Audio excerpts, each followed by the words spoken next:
Good morning, welcome back to Breakfast Television. Drew Kozub on special assignment. So our live eye today has Brittany Bagnall checking out some things when it comes to pre- and postnatal options for moms. And coming up, we're going to dispel some of the myths, Brittany, about breastfeeding. Yeah, big time, because actually there was a little bit of a lull in breastfeeding. Like back in the 70s and 80s, there was a lot of women that just didn't want to breastfeed, and that's definitely changed in these past couple of years, or since the 80s. About 90% of women now want to breastfeed.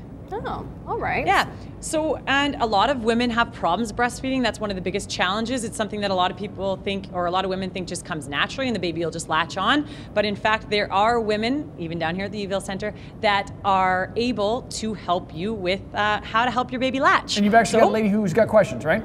Exactly. We have a 7-month-old lady who is expecting to have her baby in July, and she's going to ask the questions today. So I get to kick back for a little bit, but first of all, I want to welcome Angela back in. She is a lactation consultant at Youville Center, among many things. So tell us a little bit. First of all, Jules, come on in here. You can ask your questions because you're the one that needs to know. So Jules, you're 7 months pregnant? Yes. I was wondering, is it true that you lose weight faster when you're breastfeeding? Yeah, actually it probably takes about 500 calories a day to make breast milk. It probably takes about 300 calories a day when you're pregnant to build a baby. So it burns a lot of calories, and there are hormones that are released when a baby feeds that also make your uterus shrink more quickly. Sweet, because that's one of the things that is packed on with the weight when you're pregnant. So what's your next question, Jules? Also, I'm wondering, is it true that you should not wake your baby up to feed it?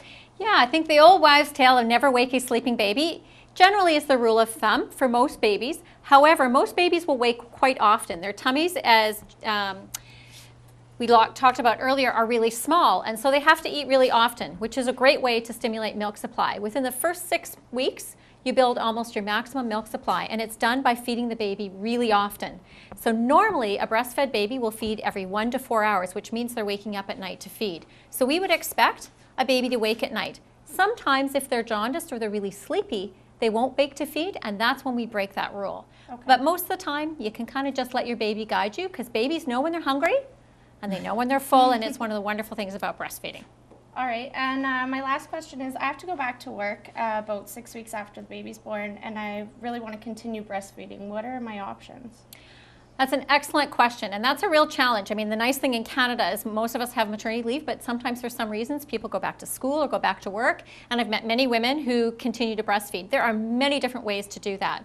The big thing is what you do in the first 6 weeks. That's really when your baby learns how to breastfeed, you learn how to feed, you're building your milk supply. Babies go through growth spurts that stimulate your breasts to make more milk. So by 6 weeks, you have lots of options. You could, if you are close by, sometimes people will bring the baby to you so the baby can feed. Sometimes you can go to them. And then, of course, pumping's an option. And we were talking a little bit with Brittany about the fact that there are a lot of products out in the market that sometimes mislead people to believe that maybe pumping and bottling is less work than breastfeeding. Babies are designed to breastfeed, and it's actually way less time and work to breastfeed. If you are pumping and bottling, there's a wall of bottles out at Babies R Us that have you convinced that this is the same as breastfeeding, and it is quite different. So it's important that in the first 6 weeks, if you want to breastfeed, that you don't really use these unless you really need to. Okay. Because babies need to open really widely to latch on to a breast. It's called breastfeeding, not nipple feeding. And when babies are on the end of these, you could have spent a lot of money on a very expensive bottle and not gotten the benefits. The whole idea is that the mouth is open really wide and they have lots on there, and that will make breastfeeding comfortable. There you go. That's what we want to know about, is how to make any bit of pregnancy more comfortable. Thank you so much. You ladies have been amazing. Right now we're leaving Youville Center. We're heading to Disney to check in with what Drew Kozub has been up to.